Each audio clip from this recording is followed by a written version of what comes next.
Bueno, damos inicio entonces a la sesión del día de hoy. Eh,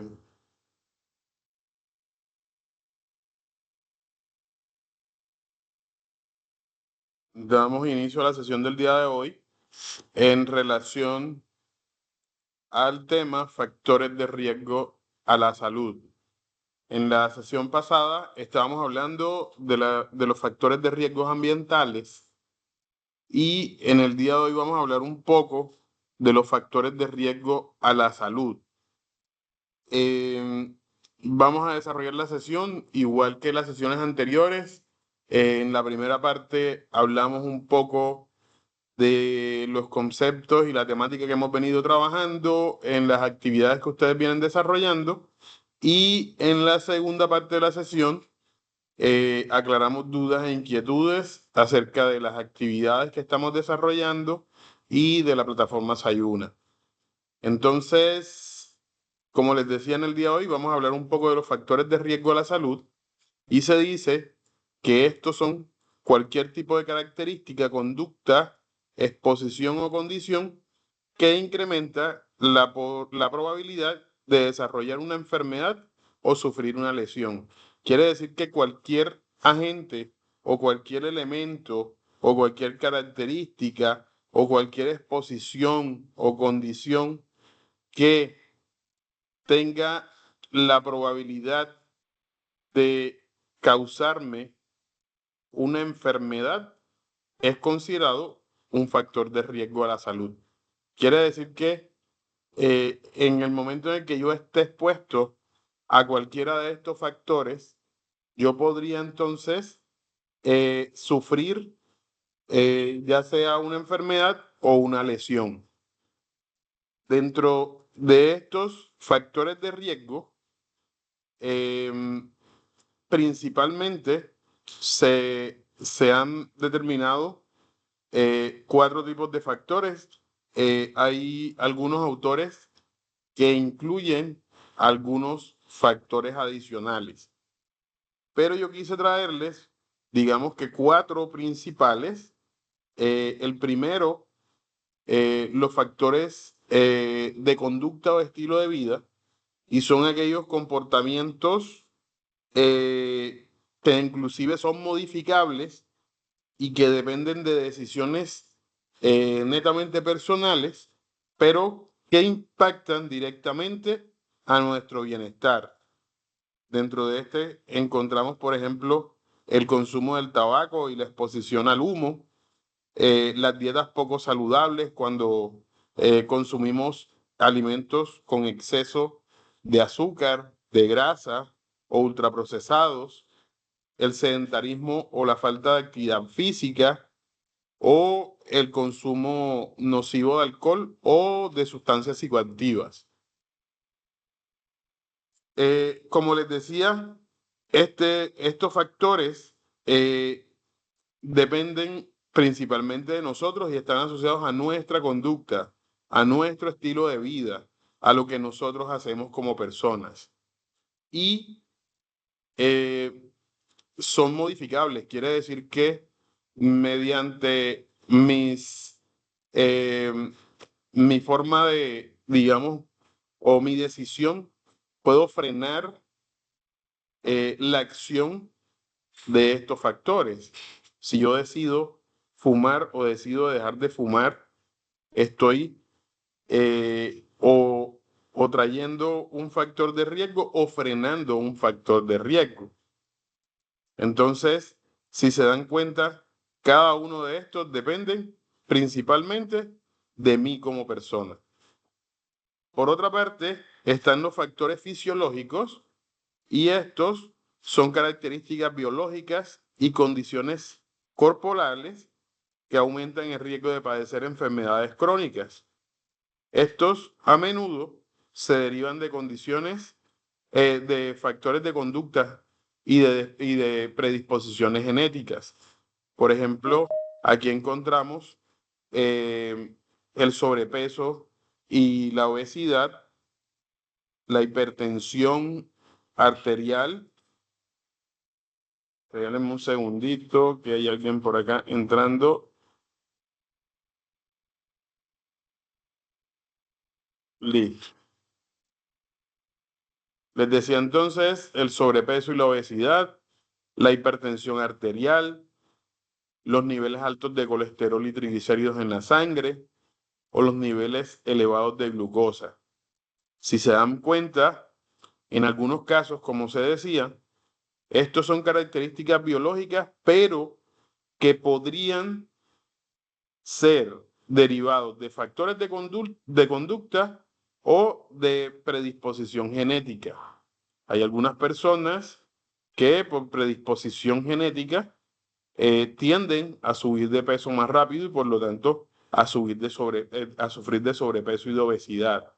O algunas personas genéticamente pueden sufrir de hipertensión arterial o esta hipertensión arterial puede ser a causa de su estilo de vida.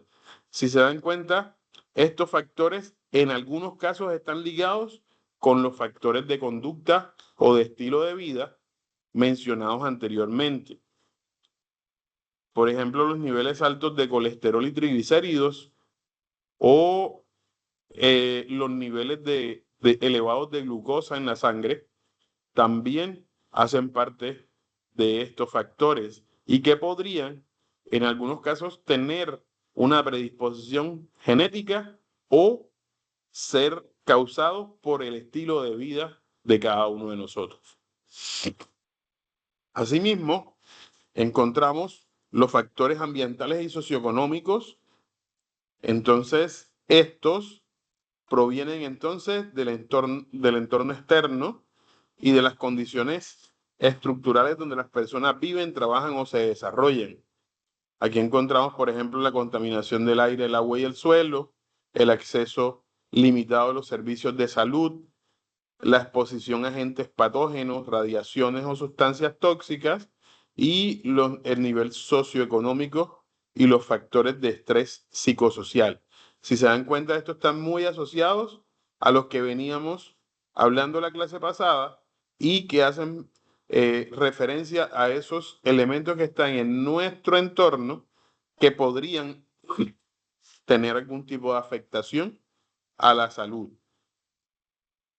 Ya entonces ahí encontramos cualquier tipo de contaminación o de elemento que podría variar considerablemente el entorno donde estamos ubicados, los que podrían traer consigo esas enfermedades. Por ejemplo, si yo estoy expuesto en una zona donde hay una contaminación del aire, yo podría entonces padecer enfermedades asociadas a, por ejemplo, a cáncer de pulmón, o por ejemplo, si estoy expuesto por mucho tiempo a los rayos solares, podría sufrir de cáncer de piel o de enfermedades relacionadas con la visión, las cataratas.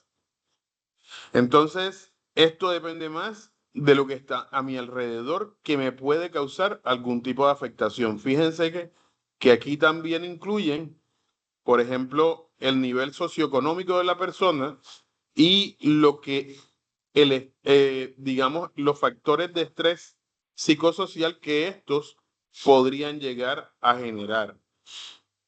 Finalmente, encontramos los factores genéticos y demográficos. Dentro de estos son condiciones heredadas o rasgos poblacionales inalterables que marcan una predisposición. Dentro de estos encontramos el historial familiar de enfermedades, por ejemplo, a cáncer, a cardiopatías, las mutaciones genéticas específicas, la edad avanzada o el sexo biológico. Ciertas enfermedades son más prevalentes en hombres o en mujeres.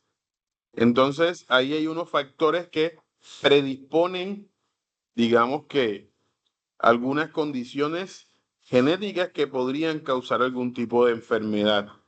En este caso, por ejemplo, las personas, por ejemplo, de piel morena que tienen una predisposición, por ejemplo, a enfermedades de la piel, o por ejemplo, los casos donde toda una familia tiene una predisposición a cardiopatías. Sí, ya entonces, digamos que dentro de estos factores está más ligado a de dónde vengo yo como persona o cómo yo, digamos, estoy expuesto por el lugar donde estoy. Y ahí entonces un poco de las características demográficas y genéticas hacen entonces que estos factores se consideren importantes. Entonces, fíjense que cuando hablamos de factores de riesgo, estamos hablando de todo tipo de elemento que podría causar algún tipo de afectación a la salud, y en este caso tenemos, digamos que una subdivisión considerando las causas de estos factores. Quisiera que me confirmaran si vamos claros hasta ahí, si hay preguntas al respecto. Todo claro. Ok, muchísimas gracias. Entonces, teniendo en cuenta estos factores de riesgo, aparecen unas enfermedades, ¿verdad? Que por estos factores podrían producirse. En este caso, hablamos inicialmente de enfermedades transmitidas por alimentos. Aquí entonces el alimento es la fuente de el riesgo de enfermedad. Y estas enfermedades transmitidas por alimentos son síndromes entonces causados por la ingestión de alimentos o agua contaminada con cualquier tipo de microorganismo, ya sea bacterias, virus, parásitos o inclusive sustancias químicas. Estos son principalmente afectaciones gastrointestinales que van desde malestares leves hasta cuadros graves e inclusive la muerte. Dentro de estas enfermedades transmitidas por alimentos, hemos conocido, digamos que muchas, eh, por ejemplo, eh, el cólera, que es uno de los más conocidos, producido por la Escherichia coli, eh, que digamos ha sido una de las problemáticas mundiales con mayor renombre. Dentro de estos conocemos la salmonelosis, causada por la bacteria salmonella, asociada al consumo de huevo, carne y lácteos mal cocidos. Tal es el caso, por ejemplo, del pollo, sobre todo, cuando no tiene la cadena de frío adecuada, podría generar este tipo de bacterias que pueden causar enfermedades a nosotros. Asimismo está la infección por Escherichia coli, que es el cólera y que es una bacteria a menudo presente en las carnes poco cocidas y en los vegetales crudos contaminados, debido, y en estos casos es algo bastante complejo porque la Escherichia coli es una bacteria que en la mayor parte de los casos está en las heces. Y si nosotros consumimos carnes poco cocinadas o poco cocidas o los vegetales crudos, tendríamos la posibilidad de consumirlo. Dentro de esta infección, eh, también es importante incluir, ahí sí me pasó cuando estaba haciendo la diapositiva, incluir, incluir al agua, que es, digamos, una de las formas más comunes de de contaminación a nuestro cuerpo por esta bacteria. Es importante analizar que dentro de estos vegetales crudos, en algunos casos hay prácticas de algunas personas, sobre todo en la agricultura tradicional, donde utilizaban, digamos que, diferentes elementos para abonar el terreno, y dentro de estos se encontraba pues precisamente el estiércol y en algunos casos el agua utilizada en el sistema de riego también podría traer consigo la infección por Escherichia coli. Este es un indicador de contaminación del agua y es, digamos que, un parámetro de los que mayormente se utilizan para poder garantizar la calidad microbiológica del agua, porque a la presencia de, de la Escherichia coli quiere decir que hay presencia de bacterias coliformes fecales, y esto pues podría traer consigo eh, las enfermedades como el cólera. Otra enfermedad transmitida por alimentos conocida se llama listeriosis y es provocada por la Listeria monocytogenes, que es muy común en los quesos no pasteurizados y en los embutidos. Por otra parte, también encontramos la gastroenteritis por norovirus, altamente contagiosa y se propaga fácilmente por la manipulación de los alimentos con las manos contaminadas. Y finalmente, encontramos el botulismo, que es la intoxicación grave por toxinas del Clostridium botulinum. Esas palabras que le buscan a esos microorganismos casi no las puedo pronunciar. Asociada a conservas enlatadas mal procesadas o alimentos envasados al vacío, y en este caso es muy común este del botulismo, la enfermedad de la marea roja, no sé si lo han escuchado. Digamos que las enfermedades transmitidas por alimentos son muy comunes debido a la facilidad de estos agentes contaminantes de poderse transmitir entre la preparación de los alimentos y la ingesta humana. Quiere decir que si digamos que todas las medidas utilizadas para prevenir, digamos que este tipo de enfermedades no son tomadas en cuenta. Eso se llaman buenas prácticas de manufactura, no sé si lo han escuchado, o las BPM, que son muy comunes en la industria gastronómica. Es muy fácil que se pueda transmitir una enfermedad.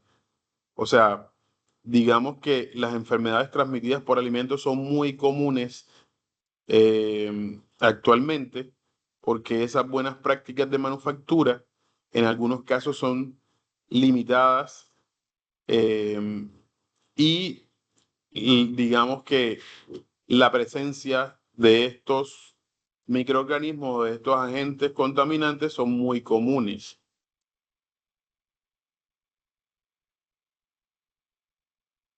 Les quiero compartir entonces, con respecto a esto, un video que nos habla un poco sobre la prevención de estas enfermedades transmitidas por los alimentos. Les agradezco por favor que cuando comience el video me confirmen si escuchan. ¿Qué son las enfermedades transmitidas? ¿Se escucha? Sí, señor. Ok. por alimentos? La Z son enfermedades que se transmiten al consumir agua o alimentos contaminados con bacterias, virus, hongos o parásitos. Provocan una alta morbilidad y mortalidad en todo el mundo, principalmente en los grupos más vulnerables, como niños menores de 5 años, embarazadas, adultos mayores y personas inmunocomprometidas o con las defensas bajas. Algunos ejemplos de ellas son colitis infecciosa, fiebre tifoidea, cólera, salmonelosis, listeriosis, enfermedades por marea roja, etc. Estas enfermedades se pueden prevenir fácilmente. Solo debes tener en cuenta las 5 claves para mantener los alimentos seguros y prevenir la Z. 1. Mantenga la limpieza. Lávese siempre las manos con agua y jabón, antes de comer o de preparar alimentos, después de ir al baño y cambiar pañales, después de manipular basura. Lave y desinfecte las áreas y utensilios antes y después de preparar los alimentos. Guarde los alimentos en lugares protegidos y en envases tapados. Proteja los alimentos y las áreas de cocina de los insectos, las mascotas y otros animales. Bote la basura en bolsas y en basureros con tapa, evitando focos que generan atracción de plagas. Para evitar el ingreso de plagas a su hogar, selle adecuadamente puertas y ventanas. Utilice malla mosquitera en ventanas. Mantenga adecuados sellos en alcantarillados. 2. Utilice agua y alimentos seguros. Compre y consuma alimentos solo en lugares autorizados.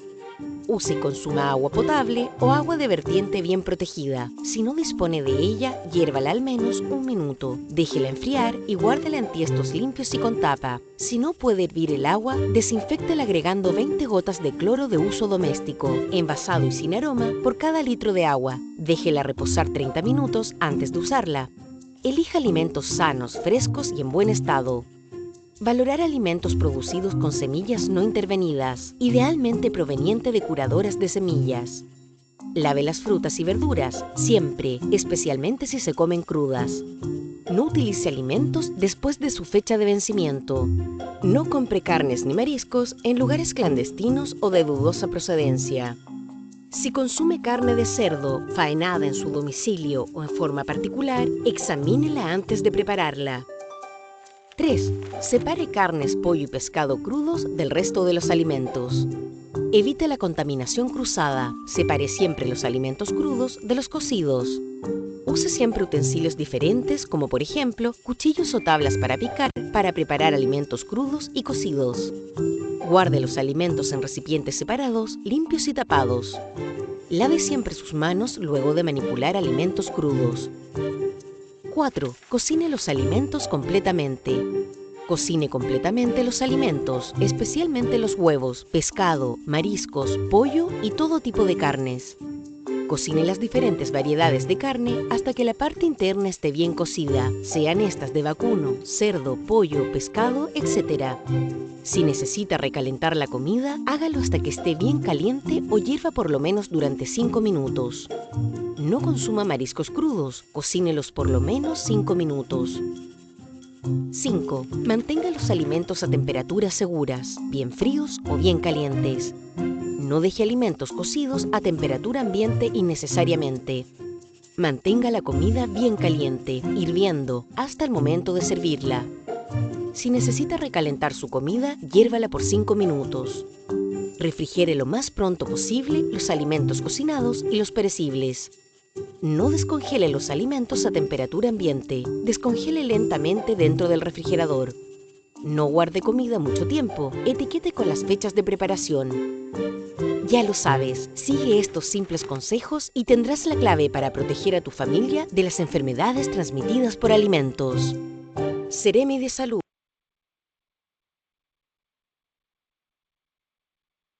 Bueno, jóvenes, entonces, si se dan cuenta, los alimentos podrían ser el transmisor de un factor de riesgo bastante común, que son los microorganismos y las sustancias químicas, que podrían traer entonces enfermedades considerables a nosotros.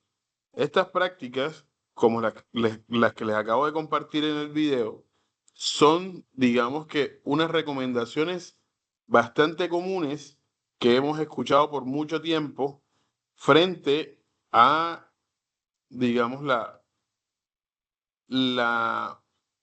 las enfermedades a las que podemos estar, eh, digamos, expuestos debido a la mala manipulación de los alimentos. Yo quisiera entonces que ustedes me contaran si ustedes toman estas recomendaciones en su hogar. ¿Cómo hacen ustedes para prevenir estas enfermedades en su casa? Cuéntenme.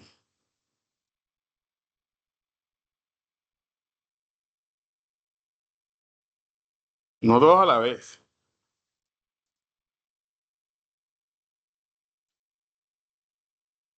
Buenas noches. Hola. Bueno, digamos que sobre el tema del video, las recomendaciones, el lavado de manos constantemente, cuando uno saca la basura, cuando uno, digamos, entra al baño totalmente, siempre se practica todo eso. Digamos que en la parte, estaba mirando cuando voy a preparar los alimentos, yo, digamos, a veces sacaba del congelador y lo dejaba afuera, no dentro de la nevera. Entonces, eso es un tip para mí, para empezar a ponerlo en práctica, porque digamos que yo lo colocaba afuera y dije, bueno, espero que se descongele. Entonces, ¿cuál era la recomendación? Dejarlo adentro de la nevera. Pero digamos que sí he hecho todo lo que dice en el video, eso era lo único. El tema de los mosquitos no, porque pues vivo en tierra fría, no, digamos que cuando llueve, sí vivo en un conjunto y salen muchos zancuditos, pero de resto, instructor, pues sí, sigo todo como al pie de la letra. Y los estoy matando en este momento mientras estoy hablando con ustedes. No tengo esa ventaja como ustedes. Con Ah, sí. los zancuditos los tengo aquí al lado. Ellos también escuchan la clase. Eso es a diario, creo. Sí, es importante, sobre todo fíjate que en cuanto a eso que tú mencionabas, Cindy, con respecto a a descongelar los alimentos, es importante tener en cuenta eso porque, bueno, todo el tema de la contaminación cruzada que puede haber en el momento de tenerlos a la intemperie, ¿no? O sea, nosotros es muy común, así yo también paso peleando con con la persona que nos ayuda acá en la casa, de que ella, por ejemplo, saca las carnes, las deja mientras se descongelan para poderlas preparar. Y yo le decía, bueno, mira, si no la quieres descongelar en la nevera, pues por lo menos métela en algo que puedas descongelar, pero con tapa porque nosotros acá, no sé si en el interior es común también la presencia de moscas. Y la mosca es, digamos que uno de los transmisores de todos estos factores. Es muy común que de pronto la mosca se pare en otro lugar y luego venga y tenga contacto con los alimentos que vamos a consumir. Entonces acá es muy común bueno, sobre todo con los bebés, ¿sí?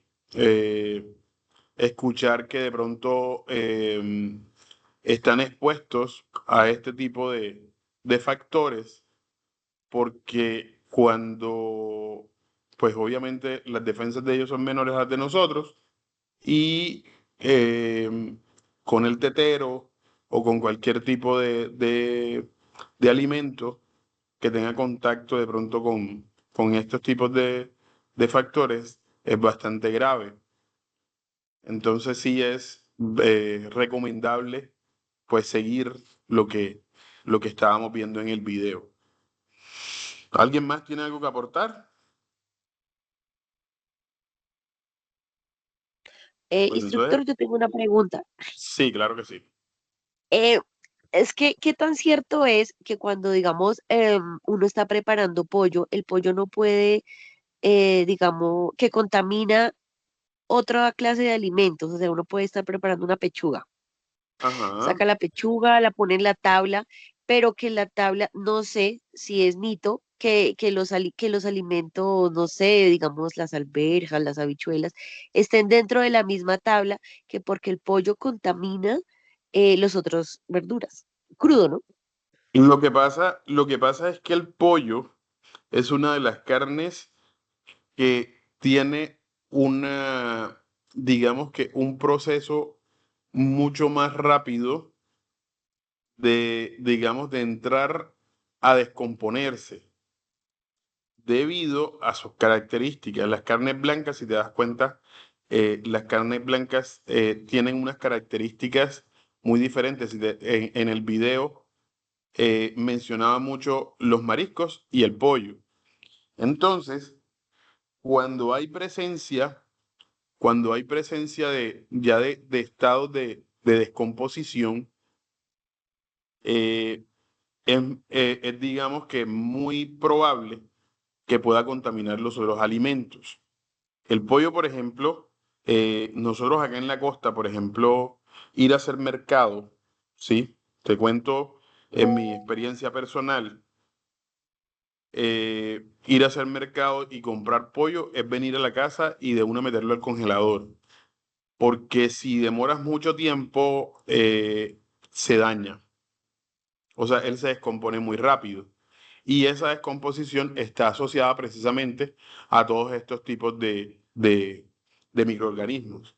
Entonces, el contacto de este con los vegetales podría traer el concepto que hemos venido mencionando anteriormente de contaminación cruzada. Un elemento, digamos que transmite a otro elemento o a otro alimento ese factor de riesgo. Entonces, no es un mito, es una realidad. ¿Estamos, Indy? Sí, señor. Por ejemplo, uno va a mercar y hay mucha gente que uno ve que saca de las neveras pollo, carne, pescado y los pasea por todo el supermercado y luego al Sí. final dice, ay, no los voy a llevar.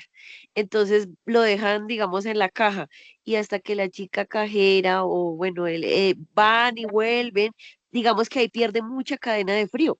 Y uno después viene otra persona, lleva ese producto, vuelve y lo pasea y lo lleva. Entonces ahí es donde de pronto yo creo que hace daño, porque uno pues normalmente congela o si lo va a consumir, pues lo hace, pero digamos que ya se ha perdido la cadena de frío. Sí, y eso es un riesgo bastante considerable. Es más, les recomiendo que cuando vayan a comprar ese tipo de alimentos, estén muy pendientes al olor y al color, ¿sí? Sobre todo con el pollo. Es muy común que cuando éste entra a un proceso de descomposición, por las características de las mismas bacterias que generan esa descomposición, él comience a tener un olor diferente y pueda cambiar un poco su color. Casi siempre el pollo va cambiando el color, se va poniendo como color verde. Entonces, eso es importante. No sé si se han dado cuenta, no sé si pasa en las zonas donde ustedes viven, pero acá nosotros en la costa, anteriormente cuando comprábamos el pollo en el centro comercial, era muy común comprar el pollo congelado. En este momento, debido a un montón de factores, hay la posibilidad de comprarlo congelado o comprarlo refrigerado. Entonces, ese pollo refrigerado tiene una mayor probabilidad a que esté expuesto a ese tipo de situaciones como las que tú comentabas. La persona pasea, estaba solamente refrigerado, se corta la cadena de frío, casi nunca, casi nunca esa refrigeración es suficiente para frenar ese proceso de descomposición y el pollo termina dañándose. Entonces es muy común que tú compres y cuando llegues a la casa, cuando ya lo vas a hacer, tú sientas un olor diferente o un sabor diferente. Ok, muchas gracias. Ok. Bueno, entonces, continuando dentro de estos factores de riesgo a la salud, Región del Araucanía. entonces encontramos un término bastante preocupante para todos nosotros cuando lo escuchamos, y es la palabra epidemiología. La epidemiología es una rama de la salud pública y de la medicina que estudia la distribución, la frecuencia y los factores determinantes de las enfermedades y otros estados de salud en las poblaciones humanas específicas. Y su objetivo es identificar riesgos y aplicar estos datos al control y prevención de enfermedades. Les decía que era muy preocupante porque cuando hablamos de epidemiología, casi siempre hablamos del análisis que se realiza para poder identificar todas esas características de enfermedades en una población específica. Quiere decir que eh, dentro de esta rama de la salud pública, lo que se hace es analizar las razones o los factores que generan una enfermedad y cómo esta, digamos que se amplía a lo largo de esta población específica. Aquí en Colombia tenemos un sistema de vigilancia que se llama Civigila y es un sistema que tiene como responsabilidad el proceso de observación y análisis objetivo, sistemático y constante de los eventos en salud en nuestro país. Este sustenta la orientación, la planificación, la ejecución, el seguimiento y la evaluación de todas las prácticas de salud pública que se hacen en nuestro país. Este sistema está adscrito entonces al Instituto Nacional de Salud y estos eventos en salud que se realizan son el conjunto entonces de sucesos o circunstancias que pueden modificar o incidir en la situación de la salud de una comunidad.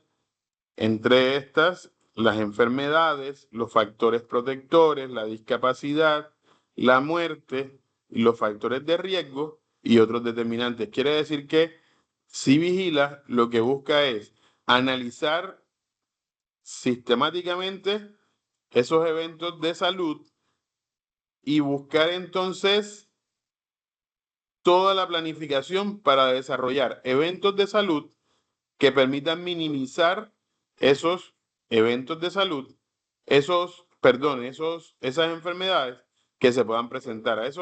A eso que nosotros hacemos para prevenir esas enfermedades le llamamos entonces eventos de salud. Si vigila, está enfocado entonces en 7,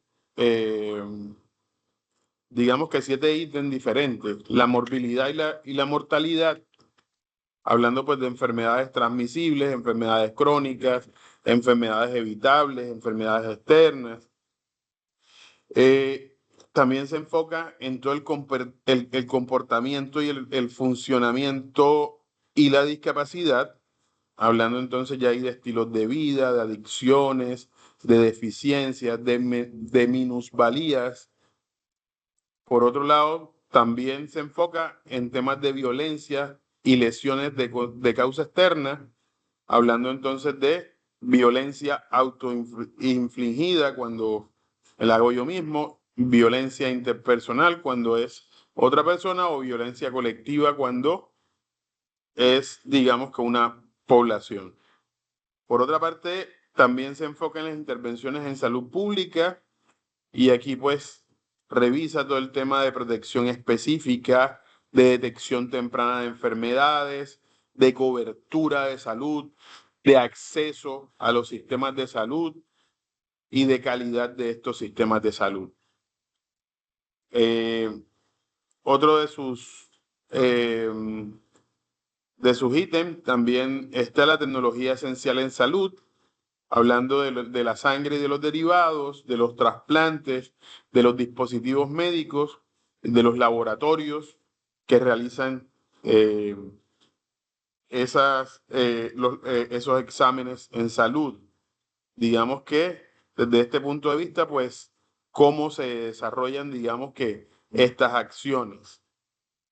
Asimismo, tiene un foco de acción dentro de las condiciones sanitarias, hablando de características ambientales, de sustancias químicas, de la infraestructura, de, de la infraestructura sanitaria y de los vectores de enfermedades. Y ahí entonces hablamos de roedores, de mosquitos, de todo tipo de elementos que puedan causar algún tipo de transmisión de enfermedad. Finalmente, en los problemas de consumo, hablando entonces de seguridad alimentaria, de medicamentos y de resistencia microbiana. Y desde este punto entonces, vigilando lo que hablábamos anteriormente en cuanto a el consumo de alimentos, el consumo de medicamentos y de cómo esos microorganismos pueden resistir ciertas condiciones, eh, digamos, de vida eh, y que pueden afectar pues nuestra salud. Este sistema, como les decía, está escrito al Instituto Nacional de Salud, que es quien vigila pues todo el tema de salud pública en Colombia. Entonces, dentro de esta epidemiología, les quiero hacer énfasis en 4 conceptos que son bastante, digamos, importantes dentro de este análisis. El primero es brote epidémico, que es una clasificación utilizada en la epidemiología para determinar la aparición repentina de una enfermedad infecciosa en un lugar específico y en un momento determinado. Por ejemplo, en este momento aquí en la costa, aquí en Cartagena, donde yo vivo, hay un brote,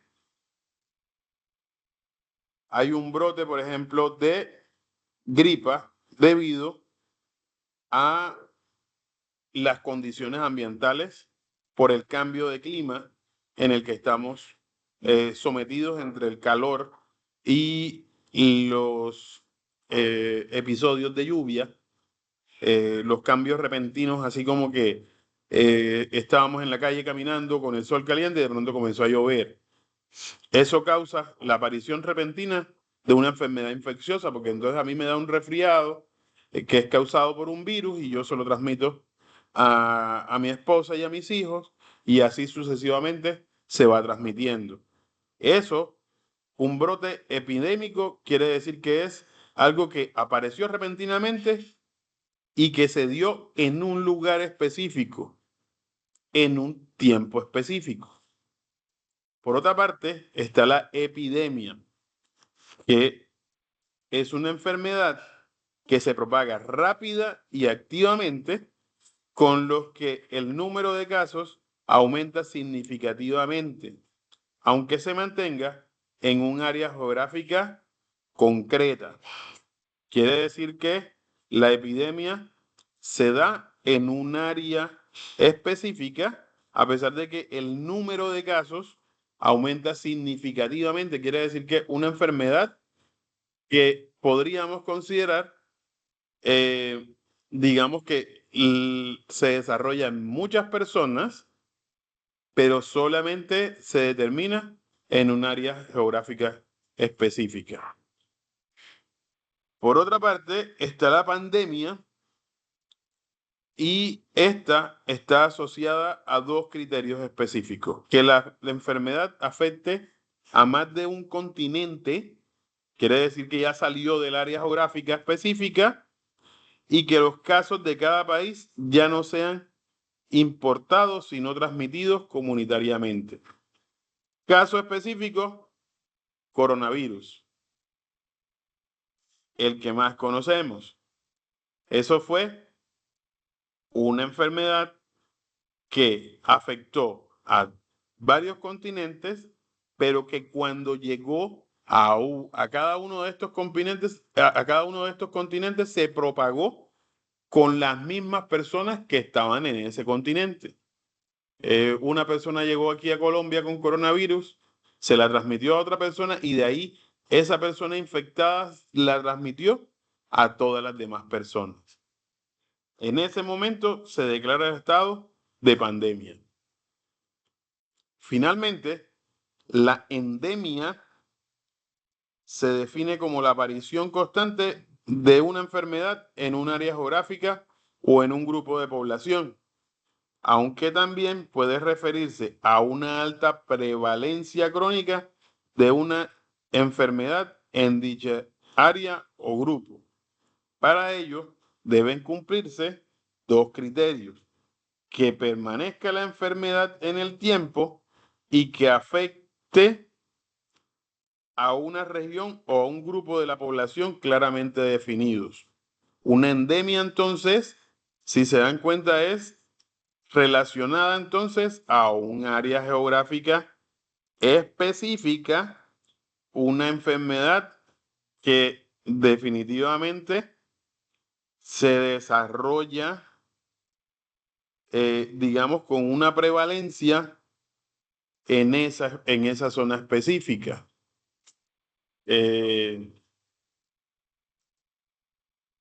Entonces, si se dan cuenta, tenemos 4 conceptos totalmente diferentes dentro de la epidemiología, que muchas veces los escuchamos y que en muchos casos los confundimos, sobre todo la epidemia con la pandemia. Ojo, si se dan cuenta, en la endemia es una misma región geográfica y en la epidemia es una misma extensión geográfica. Lo que sucede es que la epidemia, el tiempo de propagación es muy rápido, mientras que en la endemia la enfermedad prevalece en el área geográfica. Con respecto a esto, les voy a compartir nuevamente un video con el caso de las pandemias más letales que han existido en el mundo. Les agradezco, por favor, así como les dije anteriormente, que me confirmen si escuchan el video. ¿Se escucha? Sí, señor. Ok.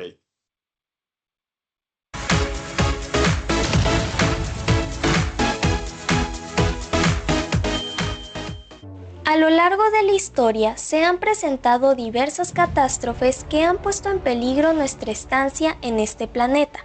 Un claro ejemplo de esto es la epidemia que vivimos actualmente. Sin embargo, te sorprendería saber que han ocurrido algunas con daños incluso 100 veces mayores a los de hoy en día. Este es nuestro top 5 de las pandemias más letales de la historia.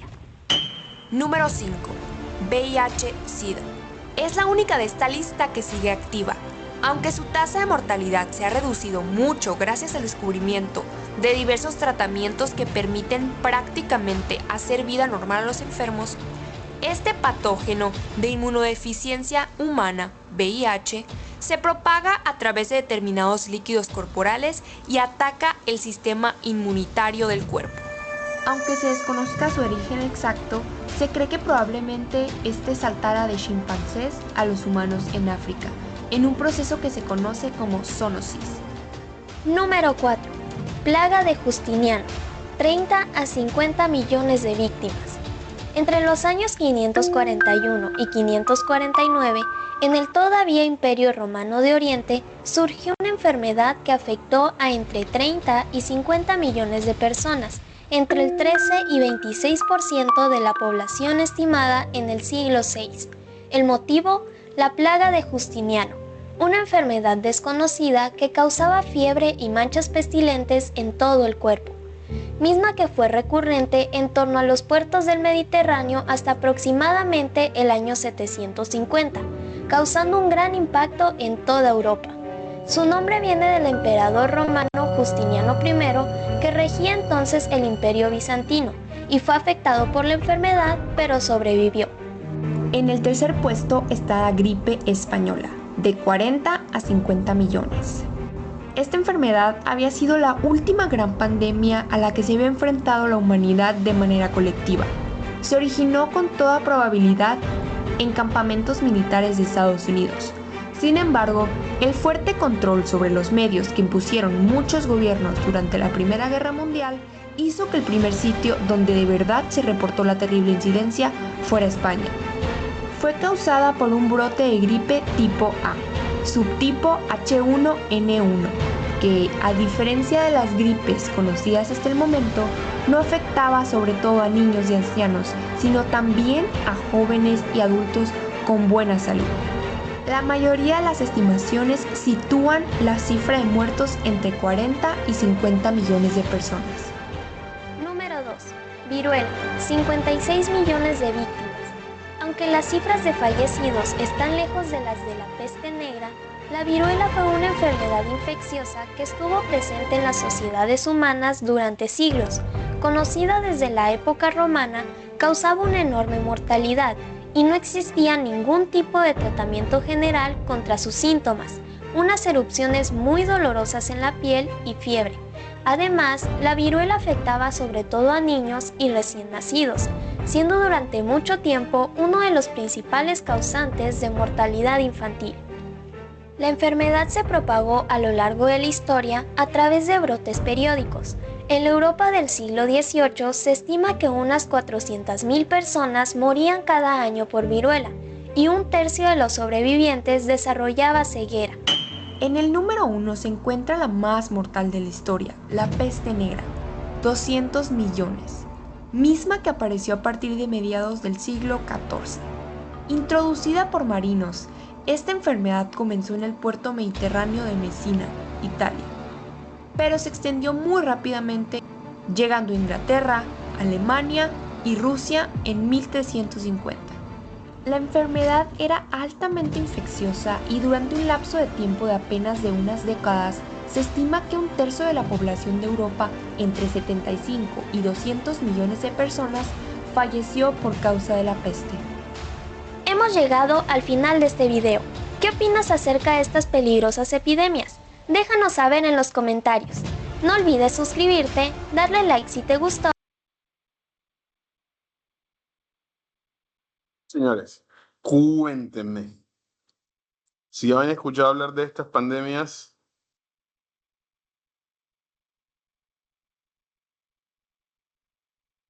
hola, Sí, señor. Sí, señor. ¿qué les parece?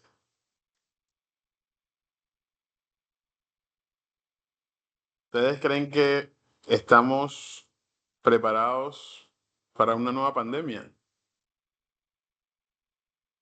¿Será que la experiencia que nos ha dado estas y la anterior que fue el COVID-19 que vivimos hace poquito, sí nos dejó preparados frente a todos estos factores de riesgo que podrían generar estas enfermedades? Fíjense que hemos hablado eh, inclusive de prácticas que estaban muy asociadas o que nos hablaban mucho en el momento del COVID-19.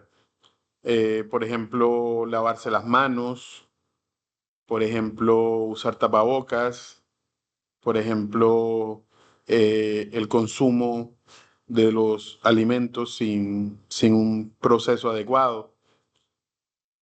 ¿Será que en este momento estamos preparados para otra pandemia o nos quedó la experiencia o no? ¿Qué creen ustedes?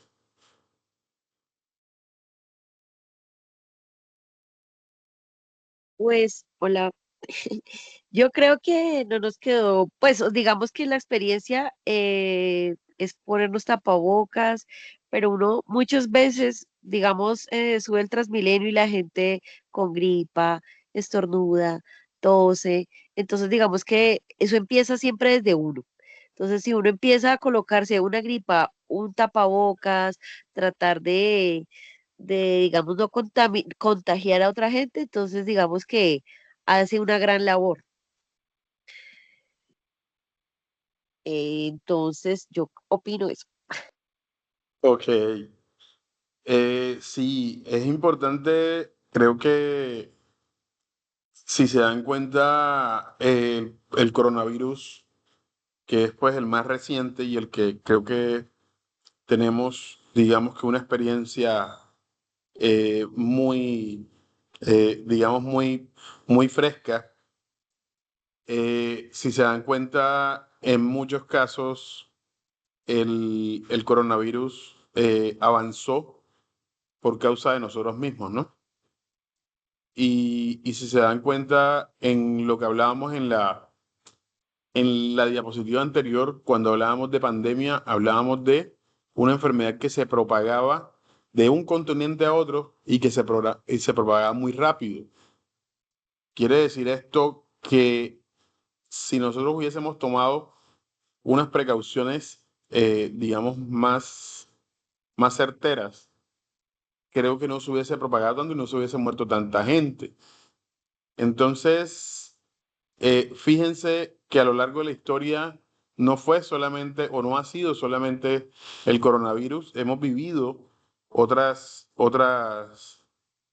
pandemias, pero creo que dentro de las medidas de prevención, nosotros como parte de todo el sistema, por así decirlo, también debemos poner de nuestra parte.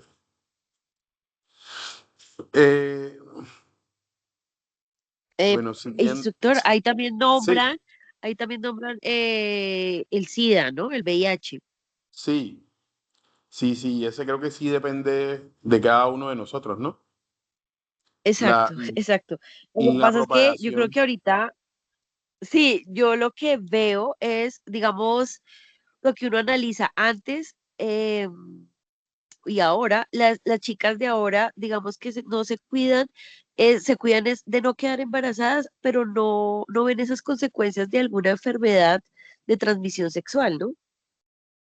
claro, y eso es bastante peligroso, ¿no? Es bastante peligroso Sí. porque la transmisión, o sea, digamos que yo lo asocio muchísimo digamos, al estilo de vida en el que estamos inmersos en este momento.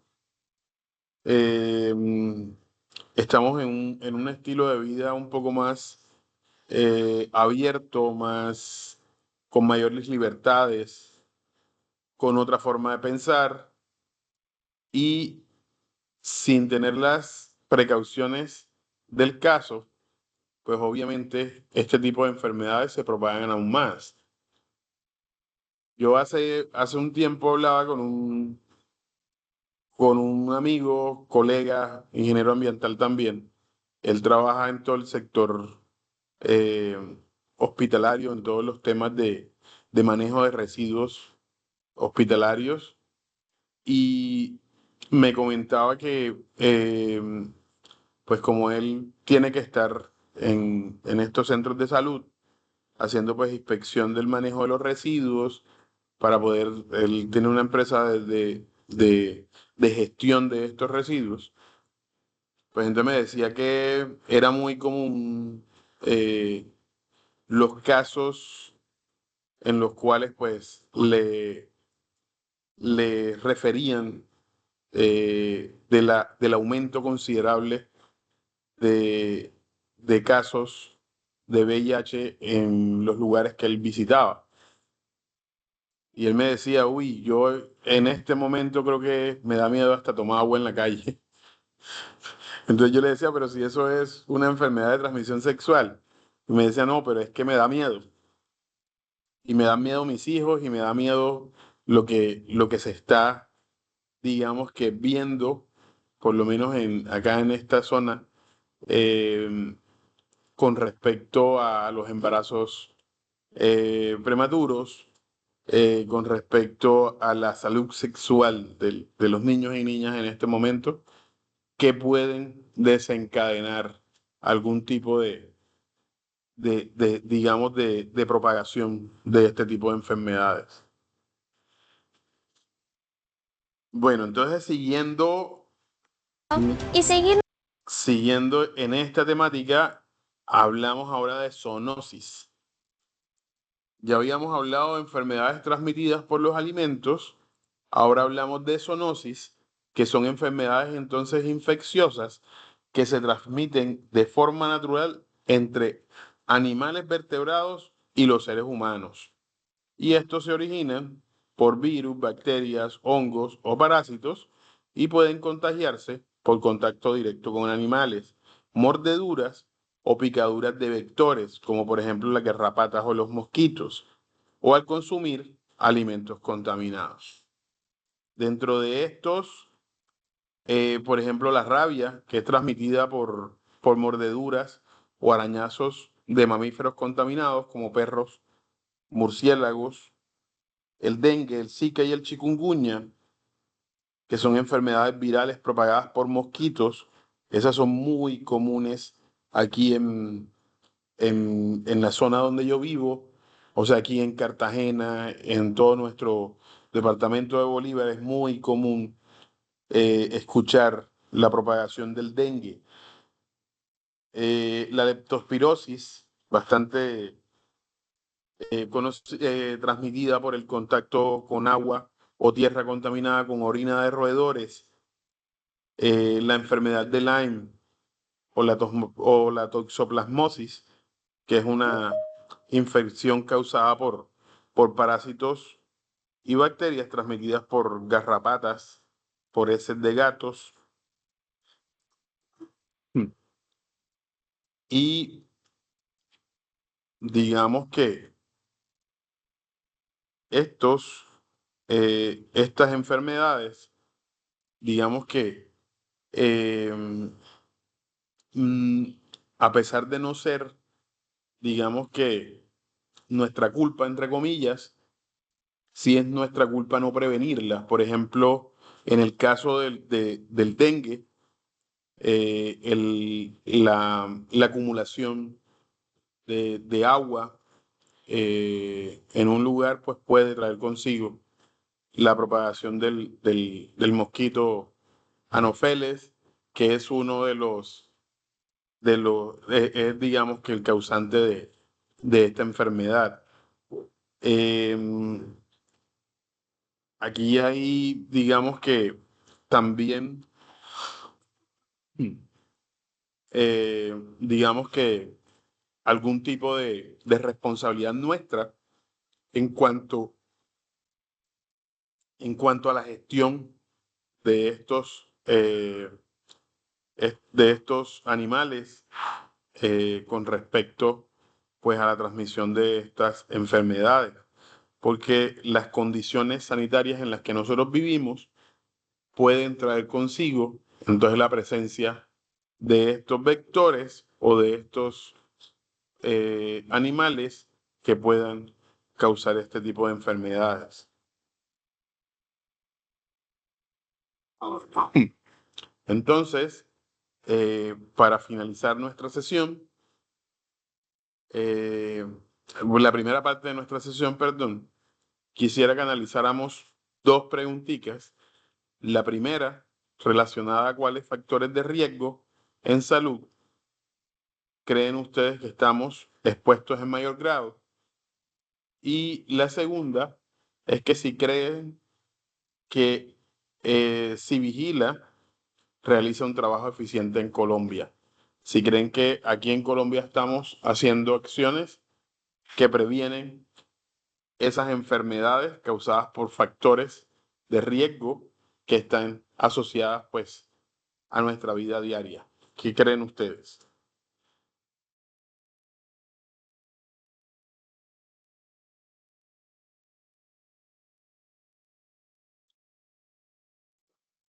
No todos a la vez.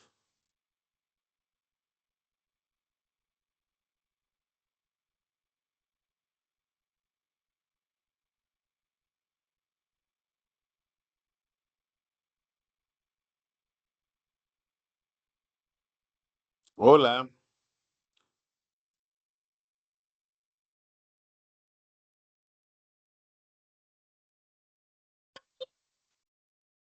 Ya te respondo, profe. Pero déjame leer la pregunta, es que estaba un poquito ocupado. ¿Cuál factor de terrorismo?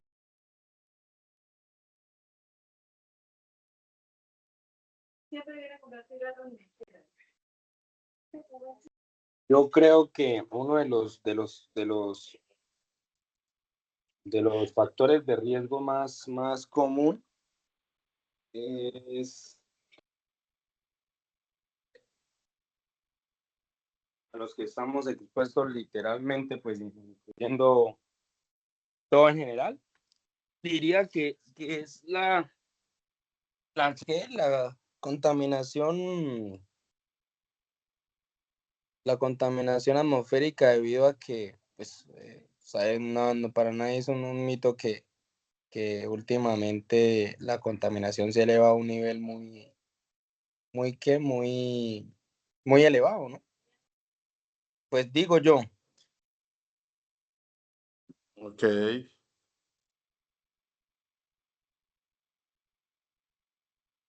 ¿Alguien más? Pues yo creo que los factores de riesgo, pues los que estamos más expuestos es uno, la contaminación, la mala alimentación, también el consumo de alcohol que hablaban ahí, el cigarrillo, el sedentarismo, y pues de ahí vienen desencadenado del sedentarismo ahí vienen todas las enfermedades. También influye la falta de higiene y pues, ¿qué más se ve acá pues en Bogotá?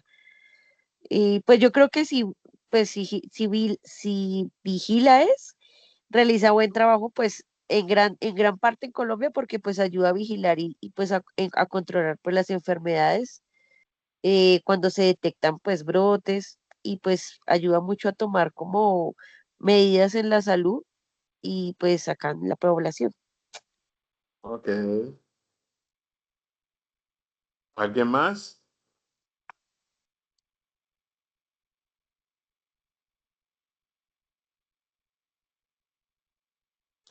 Pues señores, yo considero que el factor de riesgo al que estamos mayormente expuestos, efectivamente, creo que a los ambientales me parece que digamos que algo que lastimosamente pues es muy común tenerlos y creo que debido a la modernización, entre comillas, estamos muy expuestos a los factores de riesgo en cuanto al estilo de vida.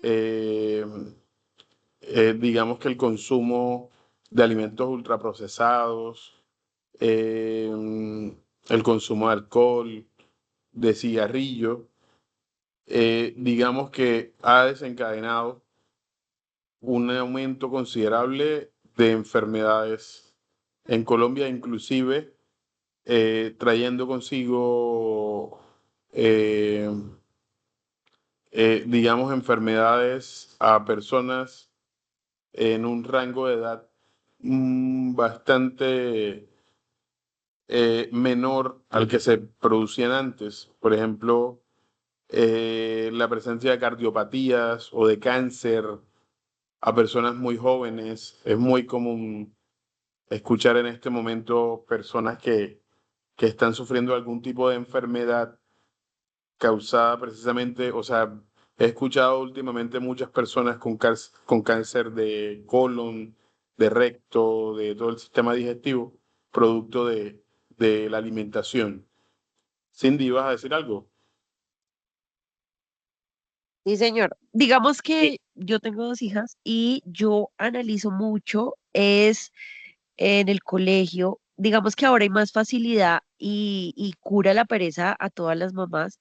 Es el jugo, el fácil, el tutti frutti, el jugo de cajita, las galletas Oreo. O sea, esa carga de glucosa que le damos a los niños Entonces, digamos, antes las mamás, por ejemplo, en mi época, mi mamá nos mandaba el jugo en el botilito, que un sándwich de huevo, o sea, era más saludable. Ahora es el paquete de papas, o sea, todo es como más fácil y más dañino, ¿no?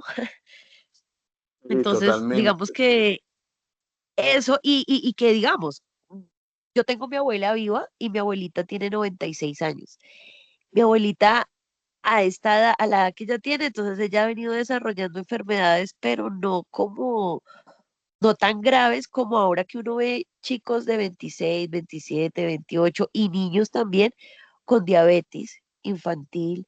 eh, o sea, se ven muchas enfermedades a temprana edad. Entonces, eso es lo que ha ayudado todo la facilidad de todo lo de paquetes, embutidos, bueno, etcétera. Por eso les decía que yo lo asociaba a esa modernidad, entre comillas, en que el estilo de vida de nosotros había cambiado muchísimo. Entonces, por ejemplo, el consumo de alimentos ultraprocesados es muy común en nuestro país. Si vamos a los datos, por ejemplo, de consumo de carnes, por ejemplo, o de proteína, ustedes se van a dar cuenta que eh, los embutidos, por ejemplo, juegan, digamos que un papel, digamos que mucho más grande que, por ejemplo, los huevos, que es algo natural. Ahora bien, la producción de huevos en este momento está ligado a- al consumo de algún tipo de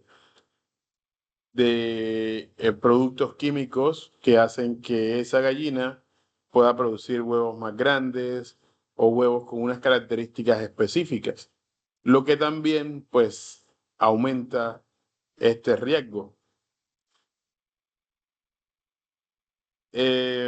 Con respecto a si vigilar, pienso que pues es un sistema en el que participan varias entidades, está en cabeza del Instituto Nacional de Salud y tendría, digamos que, una influencia bastante considerable en Colombia. Sí creo que hay varias acciones que se están haciendo. No sé si se han dado cuenta que en este momento ya los alimentos tienen una marca que dice alto contenido de azúcar, alto contenido de grasa.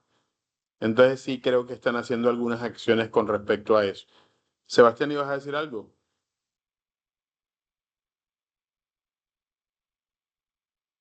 Sí, profe, es que bueno, pues era como un aporte. Respecto al tema de la comida o lo que venden o que usted hablaba de los huevos, que le meten tantas cosas, tantos componentes a los animales como para que den más de lo natural, ¿sí me hago entender? Entonces, yo un día llegué a una conclusión y estaba debatiendo con una persona que hablaba de que, marica, es que es mejor comer leche directamente de la vaca porque es más sana, sí, más sana. Y todo lo que le meten a la vaca que las inyecciones que para esto, que las inyecciones para esto, que la fumiga para la garrapata, que yo no sé qué, todo eso va en la leche. Es buena para el progenitor, que digo, para el becerrito, pero para uno como humano ya ni la leche de la vaca, por más purificada que esté, ahorita en esos tiempos, con todo lo que le meten a una vaca, ya no es sana, ¿sí? Ese era como mi aporte, o sea que ya Eh, últimamente todo muy, no sé, ya todo está muy contaminado realmente lo que nosotros ingerimos o comemos. Por eso muchas personas, yo escuchaba la otra vez que hay un medicamento, eh, glicosemina o algo así creo que se llama, tiene un nombre raro, que deriva de la leche. La leche tiene unos componentes, la leche que venden, que si no tuviera ese componente, la leche se diferenciaría del agua por un lado, los componentes por otro. Sí, y ese medicamento, ese ingrediente que le echan es el que hace que los yogures y todo se miren espesos, ¿sí? Y miraba que era un ingrediente altamente cancerígeno para las personas. Hay personas que no son, ¿cómo se dice? No son... a usted lo primero cuando va al hospital lo que le dicen es que usted no puede tomar leche, eso es lo primero. Pero ¿por qué? Nunca le dicen que por qué, sino porque provoca inflamación y que esto y lo otro. Y muchas personas piensan que es, digo yo, no piensan que es porque son repelentes al lácteo, pero muchas de las personas es por ese ingrediente que le echan que genera esa inflamación en el estómago. Entonces, yo quería darme aporte pues referente a ese al tema, ya todo es muy superficial. Entonces, eso. Ok, Sebastián, muchísimas gracias. Cindy. Otra cosita para complementar esta pregunta, digamos que uno dice, bueno, vamos a comer saludable, pero uno se pone a mirar, por ejemplo, acá en Bogotá, todo lo que viene de las afueras, que la papa, que el cilantro, la lechuga, la espinaca, todo eso lo riegan con el río Bogotá. Entonces, digamos que le toca a uno empezar a mirar como el producto de los cultivo hidropónico. Entonces ya le toca a uno empezar a mirar, pero si uno dice, no voy a comer saludable, las fresas, todo eso lo riegan, aparte la papa la fumigan una cantidad de veces, la espinaca. Entonces hay que también entrar a ver qué está comiendo uno. Sí, ahí dentro de lo que decía Sebastián ahorita, hay un caso bastante preocupante, ¿no? Eh, por ahí hay un documental que habla un poco acerca de la ganadería en el mundo y la propagación o la extensión de terreno que utiliza para poderla desarrollar. Yo no sé si ustedes sabían que el mayor causante del cambio climático no son las industrias, como nos han hecho creer desde hace mucho tiempo, sino es la ganadería extensiva, por la producción de metano por parte de las especies y por la estructuración de pastizales, la deforestación que causa para realizar este proceso. Entonces, por ahí hay un documental que en Estados Unidos eh, a a este ganado, para prevenir enfermedades, le inyectan desde que nacen eh, unos antibióticos, debido a pues que eh, la, la vaca tiene 4 estómagos y debido a esto el pasto se pudre dentro de su estómago, por eso produce la cantidad de gas metano que produce. Pero resulta que en Estados Unidos el terreno es más propenso a producir cereales, por ejemplo, como el maíz. Pero el maíz tiene un proceso de descomposición mucho más acelerado que el del pasto. Entonces, el maíz se pudre mucho más rápido dentro de la vaca, dentro del estómago de la vaca. Y para esto le inyectan unos antibióticos para que no le afecte a la vaca y pueda producir pues, la cantidad de leche necesaria.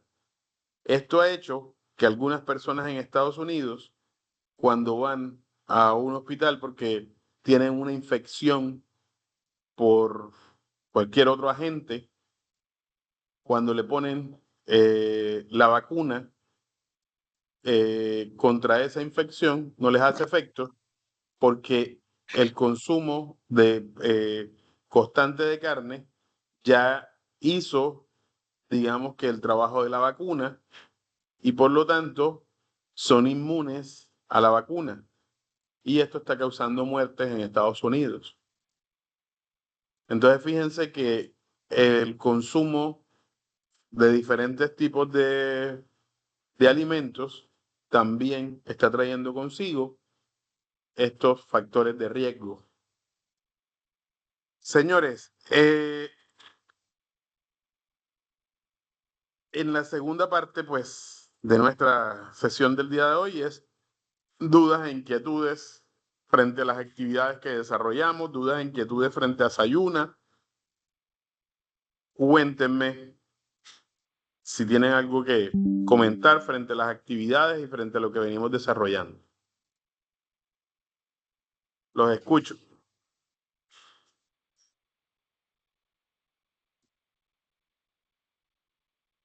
Bueno, yo de pronto, si ya nos metemos en el tema pues, de las actividades y eso, como yo le escribo a usted, profe, de pronto, si hay unos lineamientos en la entrega de los informes, como yo le decía, pues yo literalmente, esta es la era en donde siento que me está tocando hacer informes prácticamente vigorosos.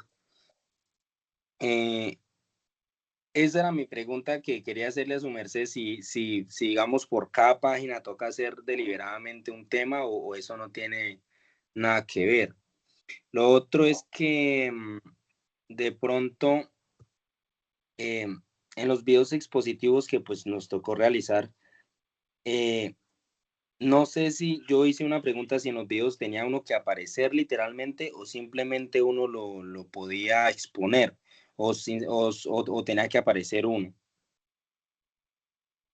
Bueno, Sebastián, son dos preguntas ahí. Y para las dos preguntas te tengo la misma respuesta. Debemos ceñirnos por lo que dice la guía de aprendizaje. Si en la guía de aprendizaje dice es que usted debe aparecer dentro del video, usted debe aparecer dentro del video. Si usted no aparece dentro del video, yo tengo que decirle la actividad no corresponde a lo que establece la guía. Sí, con respecto a las páginas, si dice que cada una debe ir en una página o puede ir todas en la misma página, ya eso depende entonces de los lineamientos que da la guía de aprendizaje. Cuando ustedes entregan esas evidencias, la evaluación de esas evidencias corresponde a lo que estableció la guía para desarrollar esa actividad. ¿Sí?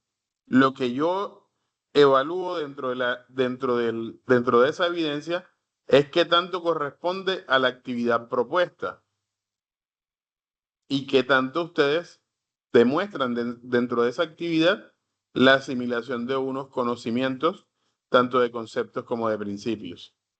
Entonces, si dentro de la recomendación de la guía no dice que debe ser en páginas diferentes, pues entonces no es una consideración establecida para esa actividad.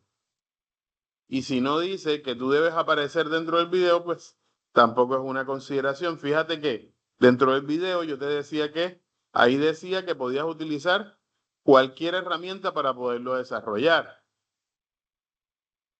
O tampoco, por ahí he visto videos donde me ponen un robot de IA hablándome del tema. Y ahí entonces, ahí sí preocupa porque entonces, ¿cómo puedo comprobar que tú lo hiciste o lo hizo otra persona? Pero con que aparezcas o no aparezcas, pues si tiene tu voz, pues creo que ya ahí no tendríamos inconvenientes, pero que digamos, con respecto a eso, pues lo que dice la guía es lo que está establecido. ¿Estamos claros, Sebastián? Sí, profe, claro. Sí, esa era. Gracias. Ok. A todos les he respondido lo mismo dentro de las actividades. Hombre, si usted tiene unas recomendaciones establecidas en la guía y tiene unas recomendaciones en cuanto a anexos que le permiten desarrollar esas actividades. Por ejemplo, en los informes había un anexo que me explicaba cómo desarrollar un informe. Entonces les recomiendo antes de hacer la actividad que ustedes se lean la guía y se lean ese anexo para que su evidencia corresponda en un mayor grado a lo que les están pidiendo. ¿Alguien más tiene alguna pregunta? Instructor, una pregunta, digamos, relacionado más o menos a lo que dice el compañero. Digamos, en la guía toca hacer el video expositivo eh, de riesgos. Si yo lo quiero hacer Ajá, con diapositivas, pero que salga en un icono mi carita y exponiendo también es válido, ¿cierto? Así en la guía no claro. lo diga o no lo... ok, listo, listo. Esa era la Sí, pregunta. Yo le había preguntado a su merced, pero hoy no me conecté en la plataforma de Desayuna, sino ayer. Entonces no sé si su merced me contestó. Entonces ahí aclaro de una vez la pregunta. yo no me acuerdo si te contesté, no vi. Hoy, no, hoy me dediqué fue a revisar, porque tenemos varios compañeros que aún deben actividad de inducción, imagínense ustedes. Entonces estaba revisando más, hay otros compañeros que tienen más de 20 días que no han entrado, hay compañeros Profe, que y deben actividades, entonces estaba más que todo haciendo esa gestión. pues respecto a que yo considero que uno siempre tiene que ser responsable de uno y sin que le importe lo que hagan los demás, literalmente, ¿no? Uno debe preocuparse Ah, por pues, subir sus actividades. ok. Pero bueno, yo digo que eso es algo, eso es un tema muy diverso porque pues yo entiendo que todas las personas trabajan, todas las personas tienen sus responsabilidades. Hasta yo me considero porque yo también trabajo, a mí también me toca duro, pero aún así yo digo que uno siempre está el tiempo para usted hacer las actividades. Y mi pregunta es, esas personas que llevan más de 20 días, que suben trabajos retrasados y eso, a los que lo suben puntuales, o sea, hay que, si me hago entender, o sea, ¿qué hacen con esas personas que no suben los trabajos a tiempo? Bueno, ya en este momento se le envió, por eso les decía que hoy no había revisado actividades ni nada de eso, porque en este momento pues estaba haciendo, eh, ya hicimos el primer llamado a atención, según lo que dice el reglamento del aprendiz, debemos hacer 2 llamados de atención, un plan de mejoramiento y si no cumple con todo eso, pues definitivamente la cancelación de la matrícula. Ya hay algunas personas que le estamos redactando el segundo llamado de atención. Ah, ok, profe. Sí, ya, sí, yo lo quería hacer porque pues yo siento que, yo digo que uno como persona o bueno, como profesor, también debe resaltar el trabajo de las personas que cumplen con el deber Sí, que claro. es cumplir con sus actividades como están en la guía, ¿sí? Y entonces, pues a mí siempre me ha parecido muy injusto que usted también le toque trabajar y que usted se ha cumplido con sus cosas y otra persona que de pronto, no digo, llegue como si nada y también, digamos, en dado caso se termine graduando y uno, mierda, pero si este man no entrega puntual, este man esto, lo otro, y verga, uno, o sea, digo, es como, por ejemplo, porque pues yo me considero que me preocupo mucho por hacer las actividades puntual y a veces yo estoy trabajando y a mis superiores les pido permiso para al menos me den 2, 3 horitas para hacer mis trabajos. Y aún así arriesgando de que pues me sale una emergencia y me toca sí o sí dejar ahí y ver. Entonces, siento que eso sí se debería valorar un poquito más en esas formaciones. Digo, ¿no? Sí, claro, Sebastián, lo que pasa es que, bueno, como te decía, el reglamento establece un procedimiento, ¿no? Y ese es el que estamos aplicando en este momento. Estamos haciendo el llamado de atención para que esas personas ya tengan, digamos que, o sea, ya se tenga como que la prueba de que esas personas fueron notificadas. Después debemos hacer el otro llamado de atención. O sea, es un procedimiento que ya se estableció dentro del reglamento del aprendiz y que no podemos, digamos que, omitirlo. Con respecto a lo que dices de la responsabilidad, sí, claro, hay personas, eh, digamos que son muy puntuales dentro de sus actividades y yo, pues, obviamente tengo la claridad de cuándo subieron cada una de las actividades. A mí me aparece eh, cuándo la subiste, si la subiste retrasada. Entonces, eso también, digamos que también hace pues que ya uno tenga, digamos que la idea en el momento pues de evaluar tu actividad. Eh, lo que les quería comentar era con respecto a estas sesiones, pues yo hice una encuesta al inicio de la formación preguntándoles qué horario les gustaría más y en qué días les gustaría más. Pues yo soy un funcionario público que estoy disponible de 8 a 12 y de 2 a 6 los de lunes a viernes para esta formación. He notado que nosotros nos reunimos y siempre se conectan 3, 4, 5. Entonces creo que como que a otras personas no les sirve el horario. Entonces quisiera que si alguna persona de pronto dice, hombre, es que no nos sirve de noche, o sea que de pronto tengan la forma de expresarlo y decirme, no, hombre, es que a nosotros no nos sirve de 6 a 8 como lo estamos haciendo, sino que nos sirve más en la mañana, nos sirve más en la tarde, nos sirve más los viernes, nos sirve más los lunes, nos sirve más los martes, o sea que sea algo que ustedes también expresen, porque eh, es mucho más dinámico desarrollar esta clase con la mayoría de ustedes a desarrollarlo solamente con 3 o 4. Entonces, si de pronto tienen un comentario con respecto al horario, bienvenido sea para poder tomar los correctivos necesarios. Inclusive si me lo pueden expresar antes del lunes, se los agradezco porque yo debo hacer el anuncio de la sesión 2 días antes. Entonces, si ustedes me lo hacen con anterioridad, pues yo puedo entonces hacer el anuncio con el día que ustedes eh, más les sirve y en el horario en que más les sirva con respecto a las actividades que ustedes desarrollan. Esto también queda, pues, como esta sesión queda grabada, pues también queda para los compañeros que la ven luego ven la grabación. Entonces, se los dejo ahí como algo de reflexión. Ustedes analicen de pronto qué horario les sirve Don Marcelo más. está hablando De- o sea, el horario de las sesiones, ¿sí? sí, señor. Yo digo que la hora está perfecta, bueno, digo en mi caso, ¿no?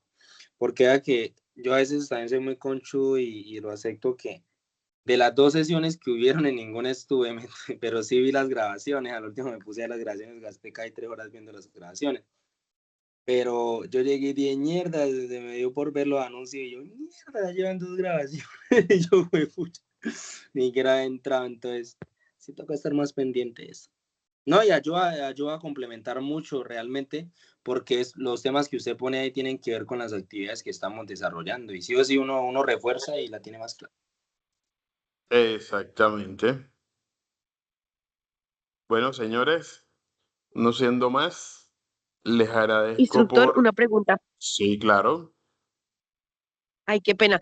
Digamos, se sale un poco de las preguntas que estábamos realizando. no te preocupes. Nosotros en este virtual vamos a realizar prácticas. La formación tiene dos partes, ¿no? La etapa Sí, señor. lectiva, ¿verdad? Que es la etapa esta de formación, y la etapa productiva o la etapa práctica, que dura 6 meses.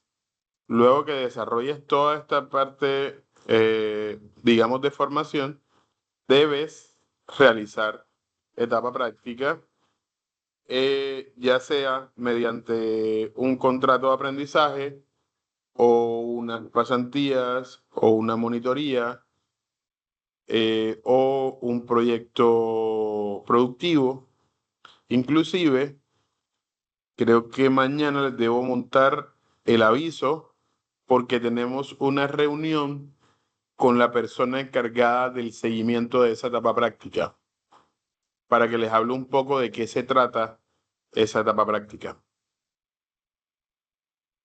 Ok, muchas gracias. O sea, esta formación es igual a la formación que hacemos presencial en el SENA, siendo que no nos vemos allá, sino que hacemos las actividades por acá, por la plataforma, pero tienen las mismas características. Ok, muchas gracias. Ok. ¿Alguien tiene alguna otra pregunta?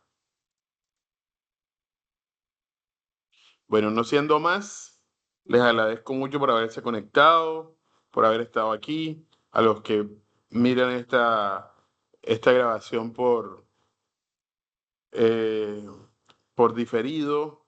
Si tienen de pronto alguna sugerencia de horario, estoy totalmente atento a escucharlos. Ahí buscamos la forma de acomodarnos todos, pero la intención es que, como se los dije desde el primer día, la intención aquí es aprender, apropiarse de los conocimientos de este programa para que ustedes más adelante puedan ponerlos en práctica en su vida productiva. Entonces, motivarlos a seguir adelante, motivarlos a seguir haciendo las actividades. A los que tienen actividades pendientes, háganle, todavía hay tiempo. Ahí vamos, digamos que poniéndonos al día y ahí pues podemos seguir avanzando. Entonces, una muy feliz noche para todos y nos volvemos a ver dentro de poco. Chao. Chao, chao.